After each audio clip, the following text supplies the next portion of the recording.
정책 무기별로 그 차별화된 목표를 명확히 설정을 하고 규모는 금년보다 확대는 약 한 3조 원 정도 확대를 시켜서 44조 원 정도로 저희 공급을 하도록 하겠습니다.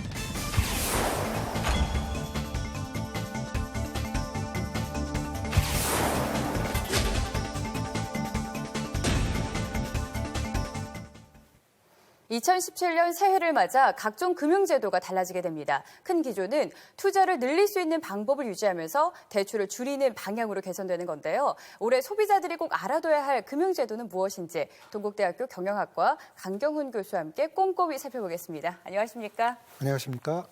네, 올해부터는 새로운 금융상품과 서비스가 시행되는데요. 먼저 이 금융소비자의 편익을 향상시키기 위한 서비스부터 알아보겠습니다.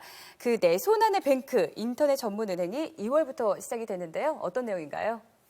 네, 그 인터넷 은행이 K뱅크하고 카카오뱅크가 인가를 받았고요. 예. 그 K뱅크는 1월 달, 그 카카오뱅크는 한 4월 정도에 그 업무를 시작할 걸로 예상하고 있습니다. 예. 이 인터넷 뱅크들은 그 지점은 없이 인터넷을 통해서만 영업을 하는데요. 예.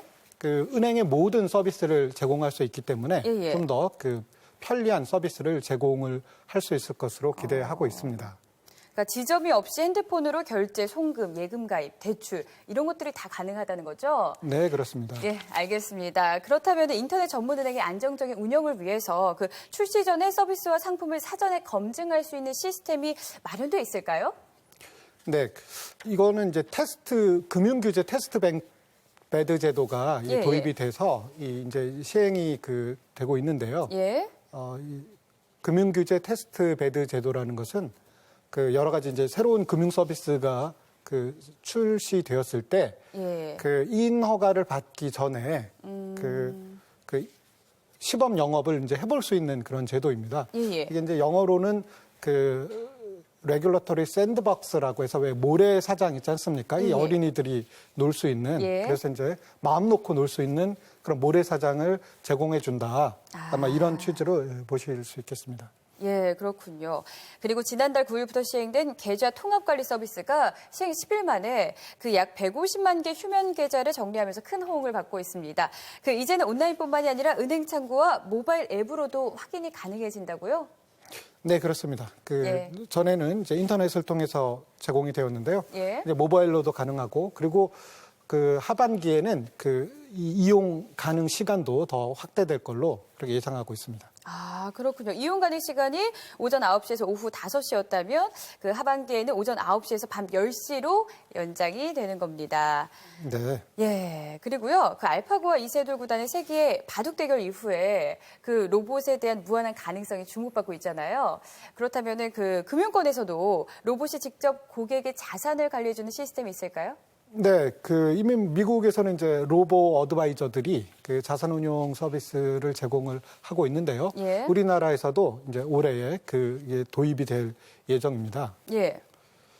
그래서 여기는 이제 알고리즘을 통해서 각 소비자들의 나이라든가 뭐 여러 가지 그 상황에 맞는 이제 그런 펀드나 그런 포트폴리오를 추천을 하게 되고요. 로보 어드바이저의 이제 강점이라고 하면 사람보다는 이제 좀 더 냉정하게, 뭐 당연히 이제 냉정할 수밖에 없겠죠. 냉정하고 그리고 이제 독립적인 그런 이제 조언과 그런 운용이 가능하다라는 점을 들 수 있겠습니다. 예, 알겠습니다. 그 다음으로 올해 상반기에는 크라우드 펀딩 증권 매매도 대폭 개선이 된다고 하던데요. 어떻게 달라지게 될까요? 크라우드 펀딩을 통해서 증권을 이제 구매하신 분의 경우에 매매에 이제 제한이 있었습니다. 1년 동안은 이제 다시 또 매매를 못 하는데 작년에 이제 저희 새로 개설된 KSM이라고 스타트업 회사들의 증권을 이제 매매하는 그런 이제 거래소가 생겼는데요. KSM에 등록된 그런 기업에 대해서는 제한 없이 이렇게 매매할 수 있도록 그렇게 이제 제도가 바뀌었습니다. 그리고 또 보험 분야에서 소비자가 알아두면 편리한 제도가 있다고 합니다. 바로 실손 의료보험이 오는 4월부터 바뀐다고 하는데요. 어떤 부분이 달라지게 되는 건가요? 일단 이제 실손 의료보험이 좀 획일적이다 이런 이제 불만들이 많이 있었는데요. 이 상품을 기본형하고 특약으로 나눠서 특약은 또 이제 여러 가지로 나눠서 예. 기본형만 가입하는 경우에는 한 25% 정도 저렴한 보험료로 가입할 수 있게 하고요. 예. 자기는 이제 꼭 특약이 필요하다. 그러면 이제 추가로 요금을 더 내고 이용할 수 있도록 이렇게 이제 바뀌게 되겠고요. 그리고 이제 보험금 청구 실적이 없는 경우에는 예. 이 보험료를 한 10% 이상 할인할 수 있도록 그렇게 이제 제도가 바뀌게 되겠습니다. 알겠습니다. 그러니까 기본형과 특약이 좀 분리가 되네요. 네, 그렇습니다. 특약은 한 3가지 정도로 어떤 것인가요? MRI라든지 예. 이제 그 주사제라든지 이제 예. 그런 것들을 다 이제 이렇게 따로따로 이제 구분해서 선택 가입할 수 있게 되는군요. 그렇습니다.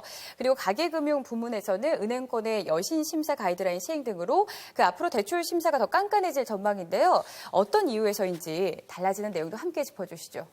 일단 이제 가계부채가 이제 늘어서 예. 그 가계부채 대책이 계속 여러 번 나왔고요. 예. 그 작년 8월 그리고 작년 11월 24일 날 발표됐던 가계부채 대책이 이제 시행이 되는데요. 예. 그 여신 심사 가이드라인이 그 집단 대출 중에서 잔금 대출 예. 그리고 이 서민금융이라고 흔히들 이야기하는 상호금융이나 새마을금고 이런 업권까지 다 적용이 됩니다.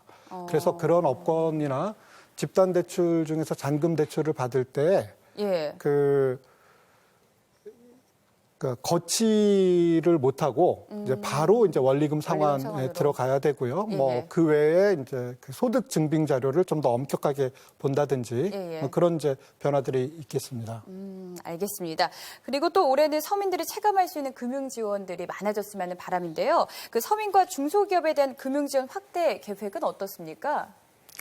일단 그 서민분들이 많이 이제 쓰시는 예. 그 금융 지원이 이제 햇살론인데요. 예. 그 햇살론의 경우에 그 성실하게 상환을 잘 하신 분들한테 예. 금리를 깎아주는 그런 제도가 있습니다. 예. 근데 이제 그 할인해주는 폭을 예. 더 넓혀서 그 예전에는 이제 1년 이상의 경우에는 이제 0.3%포인트 그래서 이제 그 2년, 3년, 4년 되면 그 1년마다 0.3%포인트씩 더 늘어났는데요. 예. 이 더 가파르게 이 할인폭을 더 확대를 했습니다. 그래서 예. 최대 1.8%포인트만큼이나 금리를 인하할 계획입니다.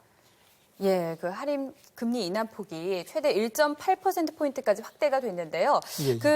그리고서 이제 고령자와 장애인 등 금융 취약 계층에 대한 금융 상품이나 서비스에 대해서는 달라지는 부분이 없나요? 고령자 장애인 분들은 아무래도 예. 그 불완전 판매의 가능성이 높기 때문에 예. 이분들한테는 설명 의무라든지 여러 가지 그 판매와 관련된 그 규율을 좀 더 강화할 필요가 있겠습니다. 예. 그래서 그런 강화된 그 판매 방법이 이제 시행이 되겠고요. 그리고 장애인 분들이 그 금융 서비스를 이용하는데 불편이 없도록 그런 전담 점포도 생길 예정입니다. 예, 알겠습니다.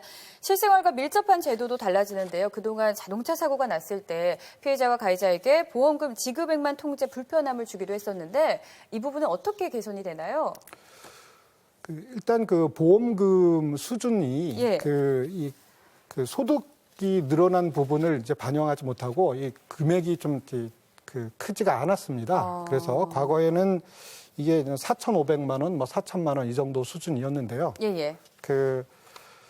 이번에 이제 바뀐 그 제도에서는 8천만 원 또는 이제 5천만 원으로 그 보험금을 이제 크게 확대를 했고요. 예. 또 이 외에도 간병인에게 이제 지급하는 그런 이제 요금 그런 비용들을 같이 지급할 수 있도록 그렇게 이제 바뀌었습니다. 예.